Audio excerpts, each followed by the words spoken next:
Si de algo saben las abejas, es de flores. Hay de todo tipo y para todos los momentos. Lo importante no es solo su color, tamaño o forma, sino lo que hace sentir cada una. Y para esos sentimientos trabajan.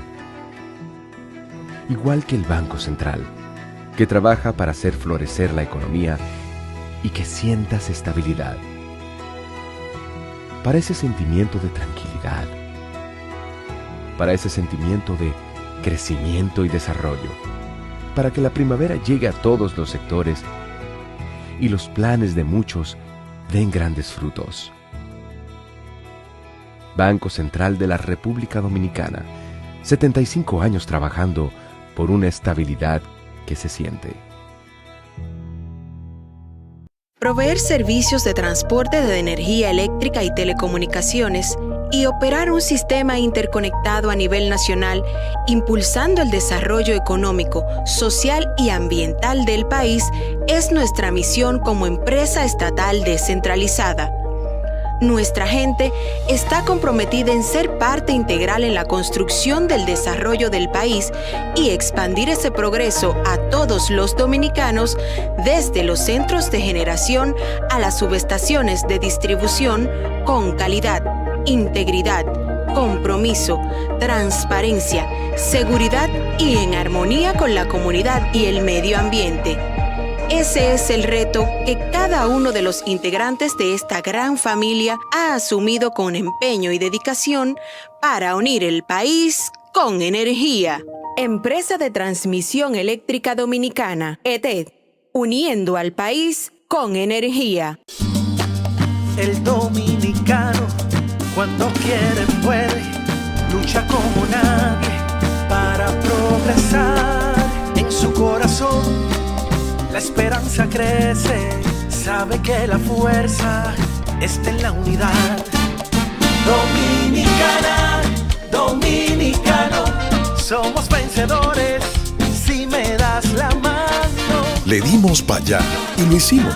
Juntos dimos el valor que merece nuestro arte y nuestra cultura, para seguir apoyando el crecimiento de nuestro talento y de nuestra gente. Banreservas, el banco de todos los dominicanos.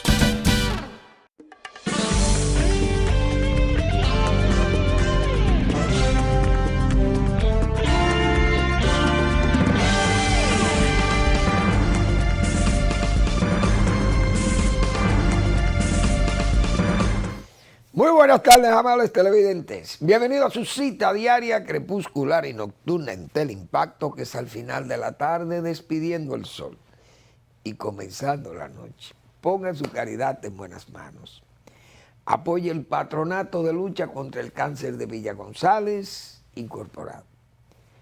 809-443-8010. También el Hogar Escuela Santo Domingo Sabio, otra. Esas instituciones que están firmemente establecidas y con un resultado muy positivo para la sociedad nacional, aportándoles ciudadanos verdaderamente ejemplares. Ya gente que ha sido preservado, jóvenes preservados de ese ambiente criminoso de las calles y de la misma desatención que hay. La sociedad también muchas veces deja gente de esa que se terminen en el hondón, en la corrupción, uno y otro en el delito y la prostitución, etc. Y estas son instituciones para formar jóvenes que están en ese riesgo, en alto riesgo, de caer en esa vida azarosa del crimen o de la prostitución y de la degradación. Entonces hay que apoyar instituciones como estas que están regentadas por la Iglesia Católica, es decir, la congregación salesiana de la Iglesia Católica. Ponga su caridad en manos como esas, que cuidan y ayudan a la sociedad nacional. Avenida Independencia, casi esquina Avenida General Gregorio Luperón, en Santo Domingo. Bueno, hemos seguido la situación internacional, como siempre, en el país. Nosotros tenemos que estar, y subrayo como siempre, pues tenemos que estar siempre enterados. Porque es que todo lo que sucede en el mundo se refleja en el propio mundo. Es como si surgiera la contaminación en China, por ejemplo, medioambiental, o en Estados Unidos, o en Rusia, o en Francia, qué sé yo. Así como la Tierra gira y se desplaza al mismo tiempo, los vientos que genera esa contaminación de China, de sus plantas a carbón, se reflejan por aquí y se van a reflejar por allí y por allá y por acullá, como se dice. Porque en este medio donde vivimos estamos todos globalizados para lo bueno y para lo malo. Esa es la pura verdad. Entonces, con este nivel comunicacional que hay en el mundo y satelital principalmente, entonces ya las sociedades están muy actualizadas primero y además muy interactuadas, porque no podemos escapar a ello. Por eso yo creo que estos son temas. Porque fíjense cómo esas elecciones de Brasil influyen aquí. Porque el caso Lula, que vamos a hablar de eso, cómo influyó el caso Lula, o la presidencia de Lula, o la influencia de Lula, para corromper al pueblo dominicano, su gobierno, verse en una situación de corrompimiento de las buenas costumbres de administrar los recursos públicos. Y fíjense dónde está el hombre de nuevo. El mismo hombre que cuestionado, pero vamos a aplazar para más luego. En el programa vamos a hablar del caso de Brasil. El caso Ucrania y Rusia. Esa guerra tenemos que hablar de ella porque esa guerra también tiene influencias en estos países y en todo el globo. Porque afectan los mercados de grano, los mercados de alimentos en sentido general, los mercados energéticos. Y fíjense cuál es la situación que hay en energía y con la situación de los granos. La comida, no la comida de los ricos, sino la comida de los pobres, que son la mayoría de los que adquieren esos productos que exporta Ucrania, Turquía y la propia Rusia. Y van a países, por ejemplo, como el norte de África, la África profunda, llegan a Asia, o Medio Oriente y Asia, que no tienen tanta influencia para acá, porque nosotros tenemos nuestros suplidores. Ahí está Estados Unidos, Canadá, Argentina, etc. Está Brasil, que es un gran productor también de soya y esos productos. Es decir, los países que más sufren con ese problema, esa guerra y el tránsito de esos alimentos, son esos países que yo acabo de mencionar. Entonces, hay una influencia terrible. Ahora, yo me puse a observar lo malo que es usted hacer alarde para después tener que recoger palabras. Porque vi el caso de Rusia, señor Putin, porque que la verdad es mala de ver. Y nosotros siempre dijimos aquí, Rusia tiene todas esas armas nucleares. Pero, ¿cuál es el problema? Usted tiene armas para destruir el mundo y el mundo tiene armas para destruirlo a usted. Entonces, ¿cuál es la ventaja de usar esa arma? Eso no tiene sentido. Es como yo siempre he dicho, ¿cuál es el beneficio de que Irán tenga un arma atómica y amenace a Israel? Vamos a tirar una bomba que va a acabar con Israel, pero que también usted va a matar a los árabes. ¿Y entonces? Entonces los árabes y los musulmanes que piensan también como usted se van todos. Entonces, ¿cuál es el éxito de usar una bomba atómica? Porque va a acabar con Gaza. Israel es un país muy pequeño. Se va a Gaza, se va a Cisjordania, se va a la Jerusalén, se va a Tel Aviv y todo Israel, pero se va el Líbano también, porque son todos pedacitos de países. y va a coger a Siria, y todos esos países vecinos de Israel serán víctimas de la radioactividad. Y entonces, ¿cuál es el éxito de usar un arma atómica? Es decir, que la verdad es mala de ver, de que Putin sabe que la amenaza vino, y además que en Naciones Unidas no hubo un país, todos los países prácticamente, más de 140 países rechazaron las intenciones o las pretensiones de los rusos. Ahora, viendo la verdad, viene con su cinismo. No, yo nunca he hablado de usar armas atómicas, porque eso no está, eso no tiene, ¿qué fines políticos o militares podemos nosotros invocar para atacar con un arma nuclear a Ucrania? Ajá, pero ustedes fueron los que hablaron de eso, porque el mundo occidental no habló de armas atómicas. ¿Quiénes hablaron de que podían borrar Europa en 5 segundos con unos hipersónicos, cohetes, qué sé yo? Fueron ustedes. O sea, es que la verdad es mala de ver. Y la mentira también tiene patas cortas, como se dice. Porque ¿qué es lo que pasa en Ucrania? Además de todo esta rusomanía que han querido darle al este de Ucrania, y la rusofilia y la rusofonía, de que eso pertenece a Rusia. Ucrania es Rusia. Pero Ucrania es Rusia para que Rusia saque ventaja de Ucrania. Porque ¿qué es lo que está haciendo ahora? Matando civiles, destruyendo áreas de civiles, porque usted atentar contra el agua y la energía y los servicios médicos y los servicios escolares de esa población, usted está actuando en forma genocida o en forma de exterminio, porque usted lo que quiere es exterminar esa población, o que esa población se rinda sobre la base del hambre y la sed y el frío. ¿Y cómo se explica? ¿Y cuáles son las victorias militares suyas? Es decir, ha sido incapaz de llevar la guerra, en el plano militar, llevar la guerra a una victoria para Rusia, y lo que ha presentado es una verdadera derrota. Militarmente está derrotada Rusia, y Putin, o mejor dicho, no Rusia, sino Putin, está derrotado militarmente, porque Ucrania lo ha empujado y lo ha llevado a una posición de humillarlo. Y entonces responde con estas. Pero en el fondo, ¿qué es lo que hay? Señores, Ucrania, o mejor dicho, Rusia importa litio. Lo importa de Bolivia, de Argentina y no sé qué otro país, no sé si es Chile. Ellos están importando litio, o de China.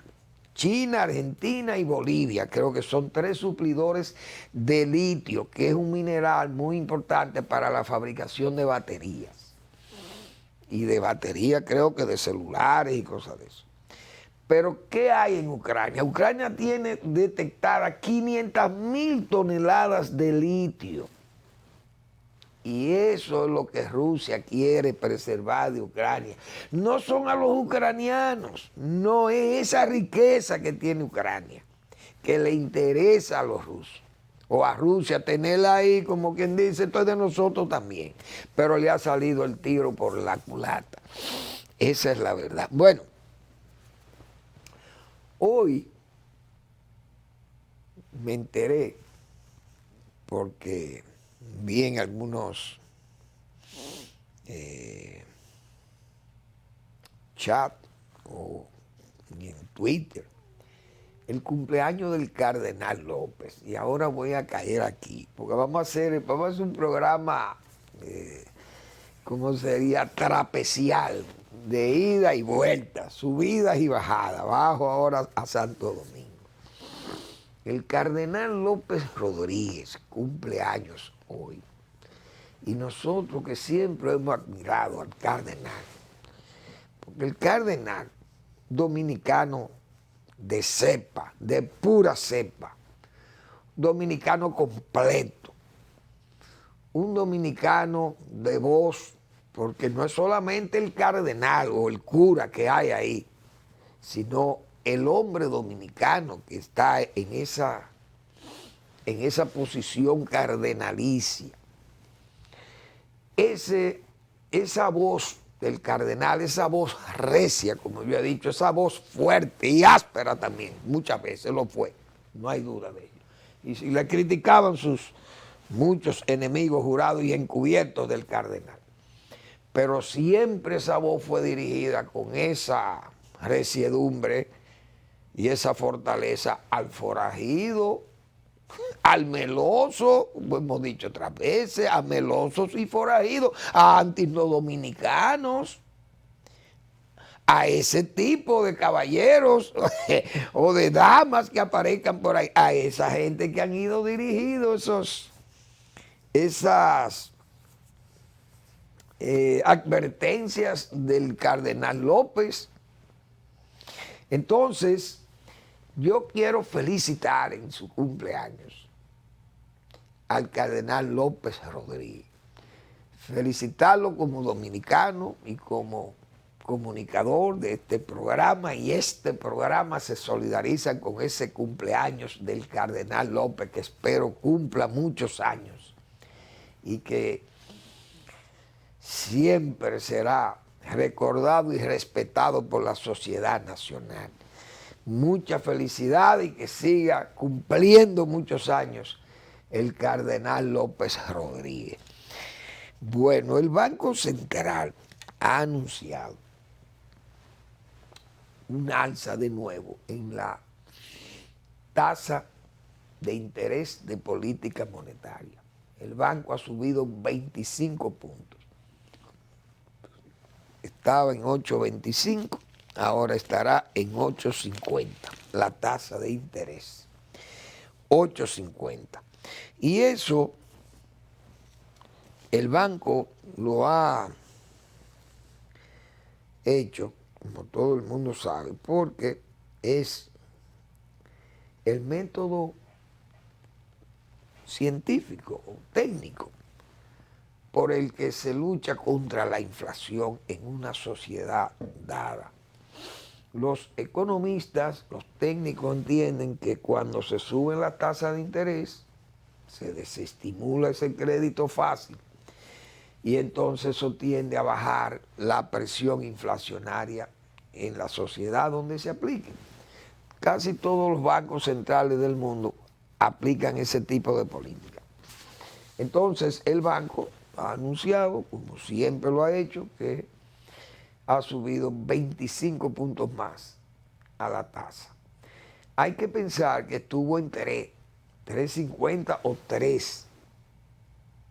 Señores, de 3 ha subido 5.50 o 550 puntos desde noviembre del año 2021, que el banco inició esa política de ir aumentando las tasas de interés y ya va en los niveles que va. 550 puntos o 500, no recuerdo si eran 3 o 3.50, se ha ido subiendo la tasa de política, de interés de política monetaria. La que le llama el banco overnight, no, repos, pasa de 8.25, de 8.25 a 8.50. Esa permanente de expansión de liquidez se le llama a esa también, aumenta 25 puntos. Overnight pasa de 8.75 a 9 en depósitos remunerados para overnight. Entonces, la inflación, dice el banco, ha logrado bajarla por esa política de aumento de tasas de interés 100 puntos. De 9.64 que estuvo en abril del año pasado a 8.63 en septiembre de este año.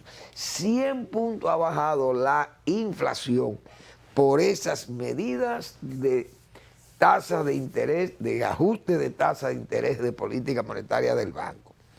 Entonces,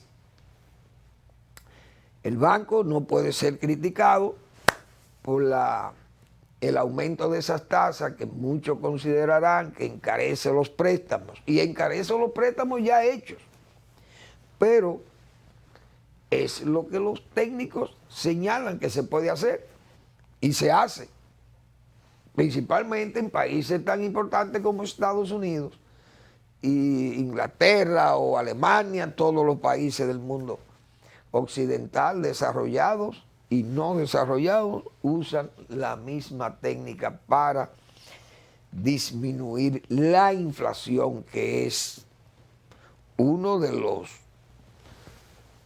diríamos, es uno de los problemas económicos más serios contra las familias pobres y las familias de escasos ingresos.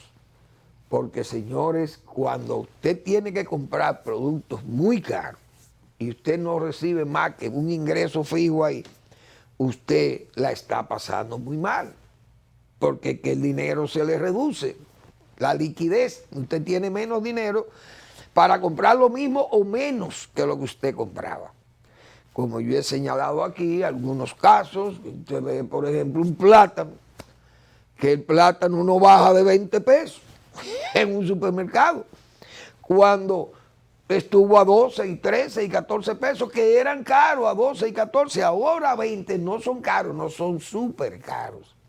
Entonces, eso es parte de la inflación, porque también los productores de plátano tienen incrementos, pero desde luego los agiotistas y el descuido de la autoridad, porque no tiene control de lo que es la comercialización de esos productos básicos, principalmente porque no tiene un buen mecanismo de, diríamos, de control del agiotismo. Entonces, no es posible que un producto como ese, que a nivel de campo tenga 2 pesos el costo de una unidad, y que en el tránsito hacia la capital, desde esa ciudad o de ese campo, de esa finca, hacia la capital, aumente 18 pesos esa misma unidad.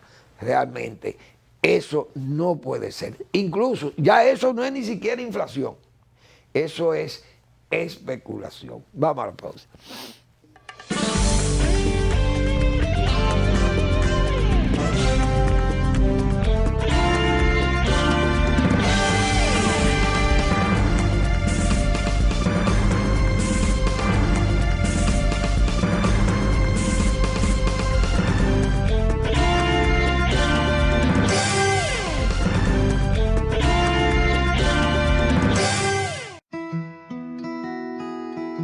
Si de algo saben las abejas, es de flores.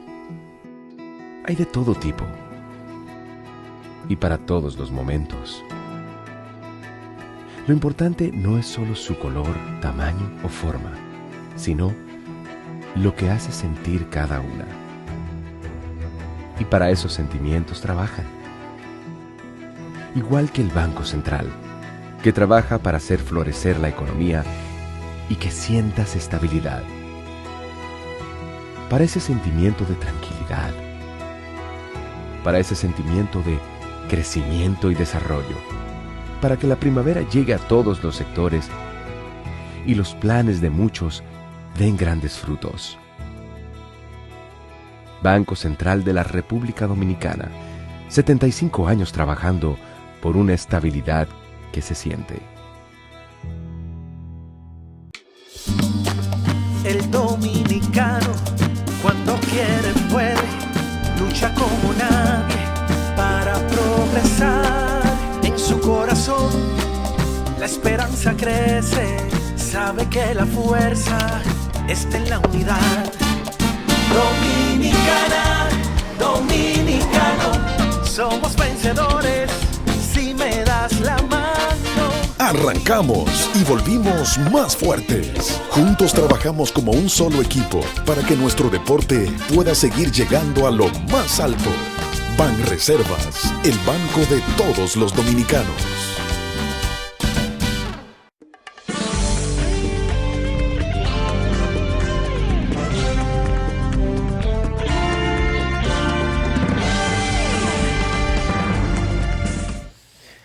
Bueno, señores, cuántas cosas hay que decir de todo esto que ha pasado en Brasil. Como señalábamos al principio, Brasil es un país muy importante de América Latina y es la economía más grande de América Latina, es Brasil. Pero Brasil es un país que tiene muchísimos problemas, como se llama, muchísimos pobres, muchísimos negros, muchísimos indígenas. Y eso es un país sumamente complicado, problemático, un país que tiene niveles de desarrollo y de industrialización de primer mundo en muchas zonas y urbanismo de tipo del primer mundo. Porque usted ve a Sao Paulo o usted ve a Río de Janeiro y eso, Nueva York y Sao Paulo son los mismos, casi los mismos, se ven iguales, de tanto edificio, y Ciudad México y esas cosas. Pero, entonces eso es un gigante con pie de barro muchas veces, porque entonces está la base, todas esas favelas y toda esa pobreza de Brasil, y esos intereses y ese racismo. Racismo contra negros y racismo contra indígenas. Eso es terrible. Y racismo contra mulatos, porque hay unos blancos también, muchos blancos también en Brasil. Bueno, es un país étnicamente muy variopinto. Y políticamente también lo es, porque es un país que tiene una alta incidencia de la religión, de los cristianos y católicos, y ahí hay de todo. Ahí hay hasta budistas, porque hay mucha gente también de Japón y de China que viven en Brasil. Es un país muy complicado. Políticamente, el señor Lula fue un hombre siempre de izquierda. Se le señalaba un hombre obrero, de origen obrero. La primera vez que llegó al poder, entonces, fue el triunfo de un hombre de izquierda, desde luego, negociando con la derecha o con el centro derecha, porque yo he señalado muchas veces aquí que el señor José Dirceu, que era el secretario general del Partido de los Trabajadores de Lula, le sugirió a Lula, mira, nosotros somos auténticos PTDistas, somos gente de izquierda, pero si queremos alcanzar el poder tenemos que unirnos a sectores que nosotros mismos adversamos, pero tenemos que ser más pragmáticos, porque si no, no vamos a llegar al poder. Y Lula accedió, la primera vez que fue presidente. Entonces Lula comenzó a gobernar en medio de todo esa amalgama de ideas y de intereses particulares. Los intereses de su partido comenzaron a imponerse y comenzó la corrupción a aflorar. Y él tal vez no estuvo tan involucrado en la corrupción al principio, pero vio corromperse a su gente. Primero, José Dirceu, ese cayó hasta preso, sentenciado como a 15 o 20 años por delincuente. Entonces muchos compañeros y amigos de él comenzaron también a usar los recursos públicos, comenzaron a involucrarse en los asuntos internos, comenzó el mensalao, famoso mensalao, que siempre yo dije, Lula es uno de los políticos más corruptos que ha dado América Latina. ¿Por qué? Porque él, teniendo sus convicciones de izquierda, era para preservarse como un hombre que no necesitaba de esos mecanismos de usar los recursos públicos para obtener beneficios políticos. Y el primer uso indebido de los gobiernos de Lula fue el mensalao, el famoso mensalao, que yo no sé por qué no se volvió a hablar de eso. ¿Qué era el mensalao? La compra de conciencia en el Congreso con fines de ganar, hacer voluntades o hacer mayorías congresuales para pasar proyectos que le interesaban al gobierno de Lula en ese momento. Esa labor no la hacía Lula directamente, como lo hizo Danilo Medina aquí, porque Danilo Medina es un alumno de esa corrupción lulista. En Santo Domingo, Danilo Medina se inscribió en ese libro responsable. El señor Lula entonces comenzó a hacer ese gobierno con el mensalao, famoso mensalao. Pero eso se lo dejaban pasar, como se dice. Entonces José Dirceu y ese grupo se echaron esas cananas, como se dice. Se le echaban por Lula. Ahora siempre era lo que yo decía. Y Lula no sabía que se estaba haciendo eso. Que esas prácticas corruptas son prácticas corruptas.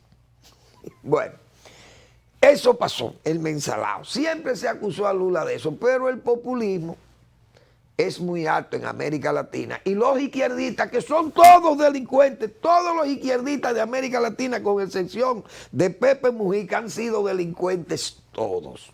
Porque esa ha sido la izquierda. Como nosotros hemos señalado aquí, la izquierda melódica de América Latina. Por eso hemos hecho tantas críticas al famoso libro de Las Venas Abiertas de América Latina, de Eduardo Galeano, que en paz descanse Eduardo Galeano, un gran escritor.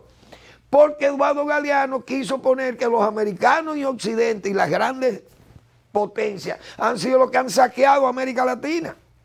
Y es posible que en el tiempo de la conquista y de la colonización, bueno, esos imperios vinieron, entregaron muchos recursos, porque eso no fue una tarea fácil establecerse en este continente y al mismo tiempo explotar los minerales, las minas y buscar el oro que buscaban en la conquista. Es verdad, pero hubo que aportar mucha muerte de sus ciudadanos, hubo mucha gente que se perdió aquí, pero ese no es el tema. Entonces, quienes verdaderamente han saqueado América Latina somos los latinoamericanos y no necesariamente las potencias. Y la mejor prueba ha sido esos partidos que han gobernado de izquierda con izquierdistas. Bien, Lula comenzó en su gobierno, a dejarse influir por Odebrecht y Petrobras, que son los dos grandes consorcios de Brasil. Pero esa gente necesitaba congraciarse más con el poder, principalmente Odebrecht, con fines de conseguir obras grado a grado, adjudicadas. Y en eso Lula se prestó a servirle a Odebrecht, no solamente a Petrobras, que es una institución pública de Brasil, sino a Odebrecht, y le sirvió de comodín a Odebrecht para facilitarle grandes negocios a esa compañía, y esa compañía pagarle con servicios políticos y servicios económicos a su propio partido. Nosotros dijimos aquí, y no lo dijimos, sino que señalamos lo que dijo el señor Rodrigo Tacla Durán. Ahí lo trajo el periódico El País de España. Hace mucho. Eso fue en el 2017. Julio del 2017. Ese señor, que fue abogado de Odebrecht, señaló que fueron sobornados más de 1,000 funcionarios y jefes de Estado de América Latina. Fueron sobornados por Odebrecht. Entre ellos, principalmente Lula, que fue uno de los grandes beneficiarios de esa política de soborno para su partido y para él. Entonces, dice aquí el abogado que está colaborando con el Departamento de Justicia de Estados Unidos y la Fiscalía Anticorrupción Española, desvela en su primera entrevista las claves del mayor escándalo de América. Una bomba política cargada de metralla que salpica ya a los presidentes Michel Temer de Brasil, Juan Manuel Santos de Colombia o Danilo Medina en República Dominicana, y a los exmandatarios Ollanta Humala en Perú o Luis Ignacio Lula da Silva de Brasil. Este señor no dejó cabo suelto, todo lo vació aquí, lo dijo. Ahora, ¿por qué he dicho que gana la corrupción en América Latina? En este caso de Lula. Porque ese partido de Lula necesitaba elegir a uno de los hombres de más confianza de Lula, que era el señor Fernando Haddad. Un señor economista, profesor de la Universidad de Sao Paulo, un hombre muy brillante, asesor de Lula, izquierdoso, pero de la izquierda melódica, izquierdita rico. El hombre necesitaba mucho dinero para ganar la alcaldía de Sao Paulo. ¿Y qué hizo Lula? Enviaron a Joao Santana, delincuente, por Angola, a hacer la política de mercadeo, mercadotecnia política a Dos Santos, el presidente de Angola, y bajaron con 16 millones de dólares para ganar, y ganó Fernando Haddad la alcaldía de Sao Paulo. Luego hemos explicado lo que pasó aquí con Odebrecht, Punta Catalina, y el señor Lula, que vino a buscar el apoyo de Danilo Medina para que le adjudicaran a Odebrecht Punta Catalina. Y eso está ahí, claro, definido, todo se ha explicado sobre eso. Entonces, el señor Lula lo han vendido en América Latina como un izquierdista, que el hombre fue mal acusado, fue acusado de malversación en su Brasil, tuvo preso, y entonces fue un preso cargado de abusos porque Lula no se le pudo probar que fue corrupto. Bien, el problema de que voten o no por un corrupto es un problema de los brasileños. Pero yo quiero significar también lo siguiente. Esos mismos que defienden a Lula, la integridad y todo eso del presidente Lula, y su mérito, porque tiene su mérito, a retornar al poder sobre la base que él lo ha hecho, es un acto verdaderamente de gloria para el propio Lula. Y una hazaña, una obra de arte, retornar al poder en condiciones como estuvo Lula. Pero ¿qué es lo que yo quiero significar? Que América Latina, nosotros en América Latina nos encantan los corruptos. ¿Qué cosa? Somos débiles con los corruptos. Hoy probablemente uno de los hombres más felices en República Dominicana se llama Danilo Medina, que su amigo Lula ha ganado después de salir de una prisión. Mira, bueno, después que con todo lo que hemos pasado con mis hermanos presos y el PLD cuestionado y mi gobierno cuestionado, yo nada más tengo que esperar 8 años y yo me recompongo y voy a ser presidente de República Dominicana de nuevo, y lo será. Probablemente puede serlo si le abren la oportunidad constitucional. Porque somos así. Y así somos. Ahora, Lula, que pensó tal vez que con los sondeos tenía las posibilidades más cómodas para ganar, la verdad que ha tenido que sufrir una verdadera pesadilla antes de los comicios, porque los sondeos se fueron achicando los márgenes entre uno y otro. Y no hay duda que esa cercanía, incluso en primera vuelta, fue una sorpresa, que el propio Lula me imagino que estaría en condiciones muy apretadas, porque, repito, eso casi minuto a minuto o día a día usted sufre muchas tensiones y muchas presiones en un proceso como se conformando después de la primera vuelta, que hubo una cercanía tan estrecha entre los dos candidatos, pero que al final él salió ganancioso en primera vuelta. La segunda vuelta todavía la pesadilla era peor. Vamos a hacer una breve pausa y seguimos luego con el tema.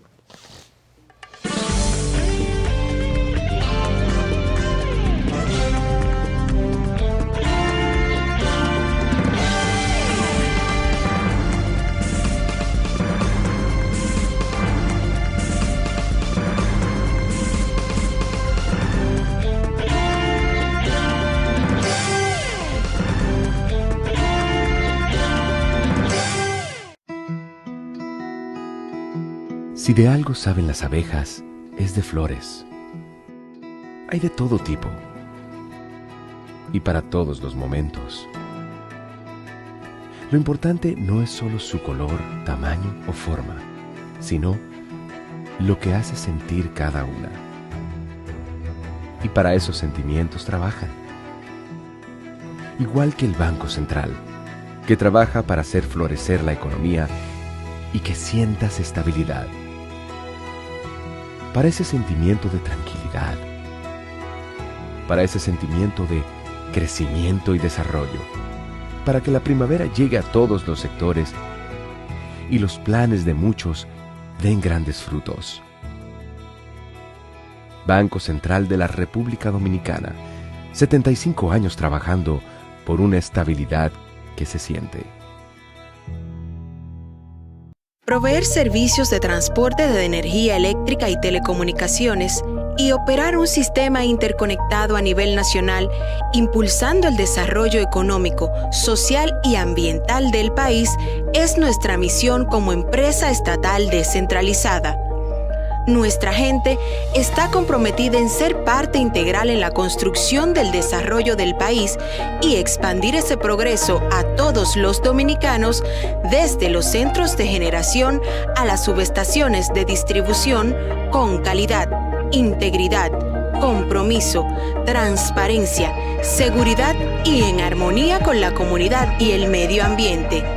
Ese es el reto que cada uno de los integrantes de esta gran familia ha asumido con empeño y dedicación para unir el país con energía.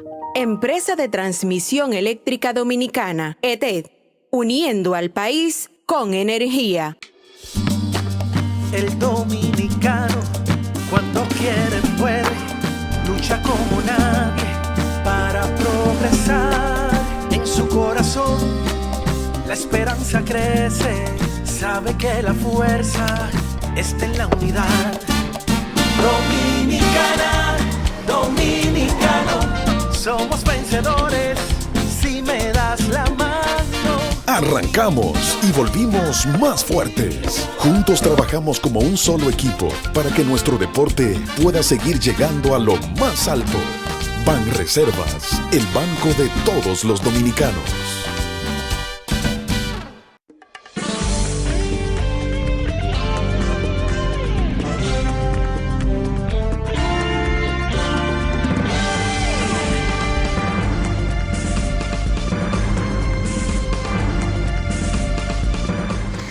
Bien, entonces el señor Lula, que anticipaba una cómoda, diríamos una cómoda victoria,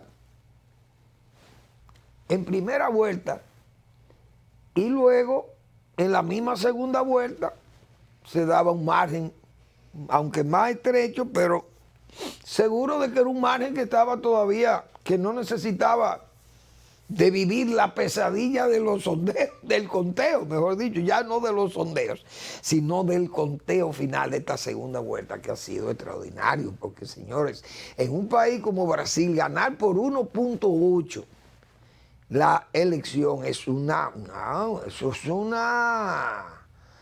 eso es una extraordinaria victoria, porque Bolsonaro, aunque Bolsonaro se esperaba, casi logra el milagro, digo yo, de ganar, porque anduvo muy cerca de ganar las elecciones, pero era un milagro porque un hombre que todo lo que hizo fue como para nunca ganar unas elecciones. Y ha sido el único que ha perdido una reelección presidencial en Brasil, en la democracia. Perdió, igual que Trump, quiso imitar a Trump, el Trump de Brasil, otro Trump. El primer Trump fue Berlusconi en Italia. El otro Trump es Bolsonaro. Un hombre, repito, casi logra el milagro, repito, porque no es que no podía ganar unas elecciones en la situación que ese señor se manejó, porque un hombre es un esquizofrénico. Como decía yo, salió por una puerta falsa del cuartel, pero el hombre ha obligado a que Brasil se divida y haya dos Brasil. Lula inteligentemente ha señalado que no pueden haber dos Brasil y que él quiere la unidad y tendrá que hacer la unidad. Y Lula tiene que comportarse, porque la comodidad con la que él gobernó no es la que tiene ahora con ese Congreso que no le favorece. Un país dividido Y un país dividido, mal dividido, porque es que lo que sigue a Bolsonaro es radical. Lo que sigue a Lula no es tan radical, pero es una gran franja de pobres y de gente que está atrapada en esas favelas y en los campos, y hay mucha gente pobre que ha puesto su, como dicen, su futuro inmediato lo han puesto en manos de Lula, porque entienden que Lula tiene un discurso y ya hay una práctica de Lula, del lulismo, que fue una práctica que aunque populista, pero se acercó a los pobres, porque hay que decir esa verdad. Entonces, incluso, fíjense que el exdirector de la FAO fue el ministro de Agricultura de Lula, y fue un hombre que ganó prestigio porque aplicó una política de apoyo a productores agropecuarios de Brasil, principalmente la parte más pobre de Brasil. Y el hombre tuvo políticas agropecuarias exitosas, lo llevó a Da Silva, lo llevó a una posición de que Brasil en ese momento tenía una posición en el mundo de los BRICS, una posición de avanzada. El lulismo logró colocar a Brasil en una posición, diríamos, de respeto, y ganó la posición de director de la FAO, el ministro de Agricultura de Lula. Entonces hubo políticas que acercaron, populistas, pero se acercaron a los pobres. Lo que para mí dañó a Lula fue el asunto de la corrupción. Y prueba de ello es que Joao Santana vino aquí, traído por Lula, enviado por Lula, a ayudar a Danilo Medina que ganara con las trampas y con las políticas lulistas del mensalao, comprar las mayorías congresuales. Todas fueron políticas brasileñas del lulismo, las que se aplicaron con Danilo Medina aquí. Esa es la pura verdad. Ahora Lula sabe que tiene que gobernar un Brasil sumamente, hoy es un Brasil peligroso, porque ese Brasil de hoy, que no es el Brasil que él tomó en los años 2005, 2000, ¿sería en qué año fue que Lula? Yo creo que él tuvo del 2003, sería 2005 al 2011 o 12, luego vino la Rousseff y después de la Rousseff fue Bolsonaro. Entonces, ese es un Brasil, señores, que es un Brasil que diríamos ahora mismo la gobernabilidad es difícil, sumamente difícil, porque es un país que ahora mismo es uno de los países de América Latina con más crisis de gobernabilidad que hay en América Latina. Por esa misma división y esa política tan, yo no voy a decir derechista de Bolsonaro, porque eso no es derechismo, eso es autoritarismo, una política de autoritario, porque yo si soy de derecha, yo no soy autoritario, yo no necesariamente tiene que ser autoritario, el político de derecha. ¿Quién ha dicho eso? Porque Eduardo Frei era un político de derecha y era autoritario. No era autoritario y era un político, el propio presidente Figueres de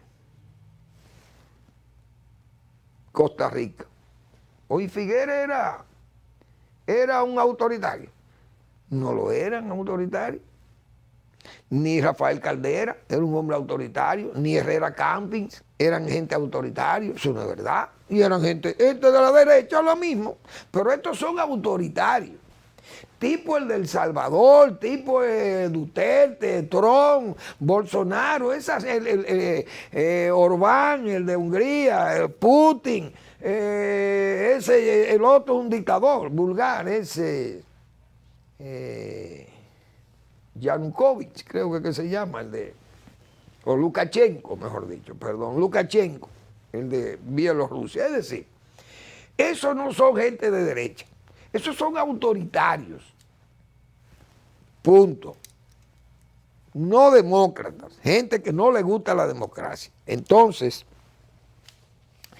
ese caso de Brasil, de Lula, que no va a gobernar con un Brasil como el que recibió la primera vez, porque este es un Brasil dividido y otra cosa, con un mapa político distinto, porque el mapa político del Congreso es otro problema que Lula ahora no es verdad que va a seguir usando el mensalao, porque ese mensalao le dio resultado cuando Brasil no tenía un liderazgo. Pero hoy, con ese liderazgo del Bolsonaro, que todavía no ha admitido su derrota, pero eso va a traer problemas y ojalá los militares, ya el vicepresidente, el candidato vicepresidencial de Bolsonaro, que es un ex general, ha llamado a la calma, ha llamado a Bolsonaro a que hay que respetar y eso tal vez los militares no se quieran meter en el lío, porque Biden y Estados Unidos hoy, el Estados Unidos de hoy, está muy contento con el triunfo de Lula, porque Bolsonaro es un trompista. Y esa derrota de Bolsonaro se interpreta en Estados Unidos como una derrota del trumpismo. Hay que tomar en cuenta esas cosas. Entonces Lula tiene esa posibilidad de que si se sabe manejar, y no hay duda que sabe manejarse porque ya es un hombre de experiencia, de Estado, Lula ha iniciado con un discurso muy atractivo, el discurso de la unidad, precisamente previendo la crisis de gobernabilidad que va a haber en unir ese Brasil, un Brasil que está partido en dos, entre Lula y Bolsonaro. Repito, no es el Brasil aquel de Enrique Cardoso, que no era un liderazgo tan fuerte, no había ese liderazgo como y esa magnitud de odio y de rencor que hay en estas dos sociedades políticas que hay en Brasil.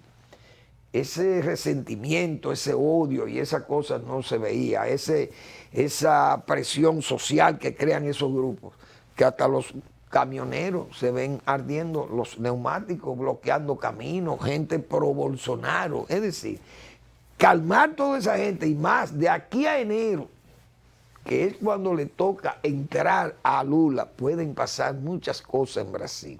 Es decir, Lula tiene que manejarse. Lo vi con un gesto muy feo, que fue ponerse una gorra, porque es que todos se protegen los corruptos. Una gorra promoviendo limpiar o lavar a la Cristina Kirchner, que es otra corrupta en Argentina, pues estos son los izquierdistas más raros, digo yo. Izquierdistas corruptos. Maduro, el de Nicaragua, en Cuba, usted va, el de Chile todavía no se ha declarado, ni Petro, porque todavía, pero eso van a la deriva. Colombia con una devaluación de 5.000 pesos por dólar. Ya eso no se había visto. Chile en la misma situación con la moneda devaluándose. Esos son estos gobiernos que comienzan de populistas y terminan entonces enterrando la democracia, no solamente la democracia, sino la economía de esos países se van a pique, la fuga de capitales. Vamos a esperar qué va a pasar en Brasil, pero no es tarea fácil gobernar un país partido. Bueno, ya el tiempo se me va, no hay tiempo para seguir con los comentarios, pero voy a hacer un comentario ligero. Señores, ¿por qué el PRD-PRM? Las alcaldías de Santo Domingo, y esto es una nota municipal, ¿por qué que estos gobiernos municipales del PRD-PRM nada más les gusta arreglar aceras? Es que no tienen más capacidad para hacer otras cosas que faltan en la ciudad. Muchísimas cosas faltan por hacer en la ciudad. Todos vienen a hacer acera. Aquella gestión de Rafael Suberví Bonilla, señores, cambió millones de metros cuadrados que le entregó Balaguer al ayuntamiento por tomar los terrenos del hipódromo y hacer lo que hizo Balaguer en la Plaza de la Salud. Fíjense el servicio. Tomaron los terrenos, se lo entregaron a una compañía privada a cambio de hacer unas aceras y colorear unas aceras en la César Nicolás Pence. Un desastre, un tollo y una corruptela. Luego viene David Collado, alcalde de Santo Domingo. La primera obra de David Collado fue la acera de la Churchi, pintar la acera de la Churchi, ponerle una pintura especial a las aceras de la Churchi. Bien, viene Carolina Mejía y ya están picando, rompiendo todas las aceras. Dios mío, de la Esperilla, de Naco. Y es que no saben hacer otra cosa. Repito. Por ejemplo, tal vez un tema de la alcaldía, pero la avenida Tiradentes a oscura. Tramos de la avenida Tiradentes a oscura porque no hay bombillas, oscuras, toda en la zona oscura. La bombilla apagada y no aparece una autoridad que vaya y recoloque bombillas en buen estado o que por lo menos iluminen la parte oscura de esa calle tan importante como es la Tiradentes. Pero, repito, le encanta hacer aceras. Increíble. Pero mañana seguimos con temas, otros temas de más interés y de más peso para la sociedad dominicana. Gracias por su atención. Nos vemos mañana en otra entrega de Al Final de la Tarde, despidiendo el sol y comenzando la noche.